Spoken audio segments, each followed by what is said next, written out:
Hey YouTube, so I'm going to be doing a Divine Masculine and a Divine Feminine collective reading. So what we're going to start off with is some oracle cards. I'm just going to start shuffling just a little bit.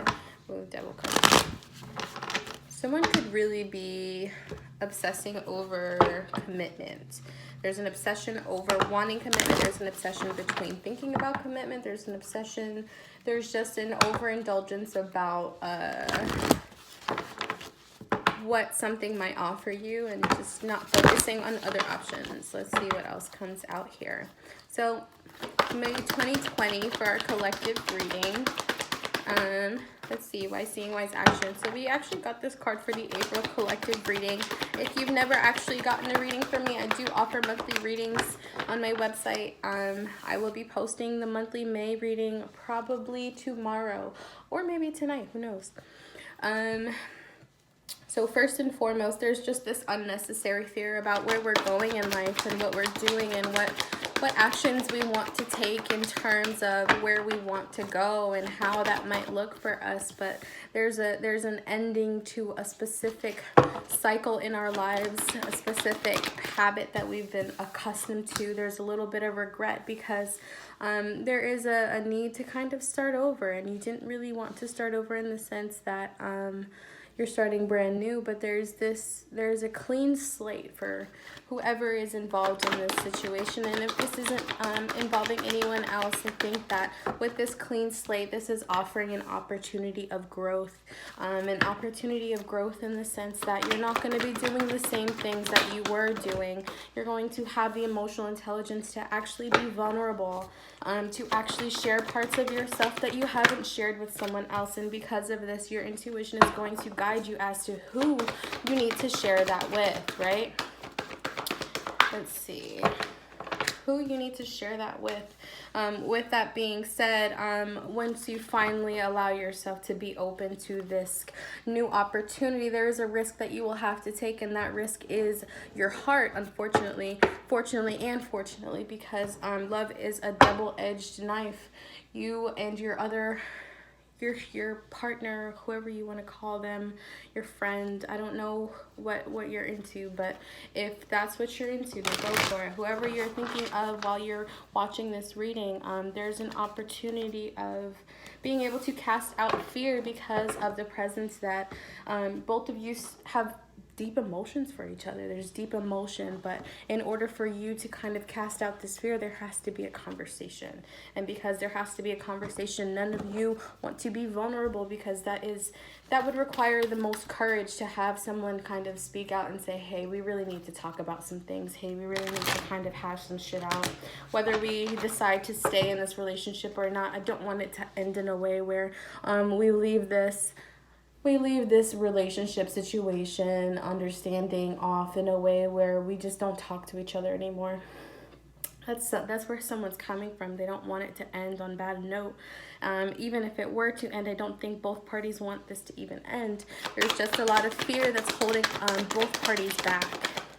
And because a lot of fear is being held back, there's this need to, there's this dwelling of regret, because whoever the masculine energy is, they could really want to come forward with this emotion to you, but they're very indecisive right now because they're looking at their options and they're not seeing a way out as of right now. And because they don't see a way out, they're struggling to control the circumstance in a way where you can actually receive how you can receive their love. They want you to be able to have the space in your heart, or really just be receptive to what they're willing to give you, because what they're willing to give you is, although they might not have much, they're willing to share.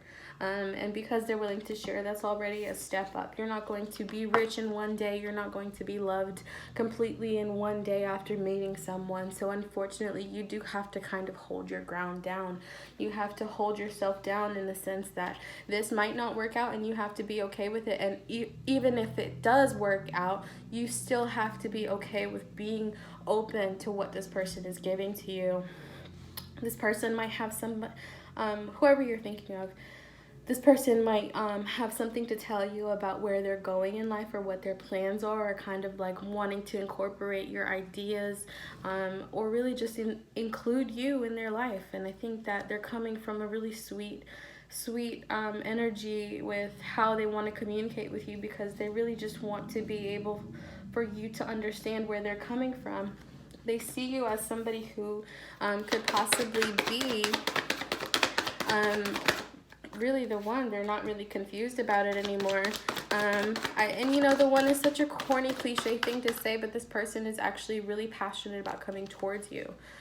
They're really passionate about making this work, but in order for them to make it work, they have to really come out of this fear along with you, because this isn't just about you. And if this is a counterpart for you, this is exactly what you're going through also. You have specific regrets about how maybe you might have reacted in a specific situation with this person, and because both of you are questioning where you're at, it's kind of bringing to the forefront what needs to be changed in this relationship, and that is actually creating a space of growth for both of you. No one has options. There's no one who really compares, or I think that whatever karmic belief, or not belief, and you know, truthfully, it might have something to do with a belief about what relationships are supposed to be, and that coming to an end because someone can finally recognize this for what it is, and making a decision to kind of just be able to start this new beginning, because of how emotional, how much of an emotional response you guys give to each other. There's definitely a lot of love, but the communication is very immature. There's something coming. There's a lot of happiness within this, but because there's been a pause on really everything in life, someone is really they feel defeated by their circumstances right now, and you're gonna have to be able to kind of give them time to work through this fear in order for them to come through with this conversation. And should this conversation not be something that works out in your favor, necessary, like in the sense that you're not gonna really, it's not what you expect, but it's something, this person, they really do care about you, and you care about them too, but it's just unfortunate that the both of you are really struggling to kind of I just don't think it's time yet. There's a commitment that is on the table, but the cycle's not, you're not ready to get there. Like, the wheel's there, it's just not turning. That's for damn sure. And because the wheel's not turning, someone might feel left out in the cold and just doesn't care to do the work necessary. So they think it's over, but really, something is going to come about where a new opportunity is being given, something ends, and something new begins. Although someone might not be able to move right away, there is an option of moving or kind of traveling towards someone, but there is this confusion about whether or not someone's willing to actually accept this love offer, because someone was indecisive, but because they no longer are confused about it, they just don't want to be kind of I think the fear now is being played with, or really whether or not it's reciprocated.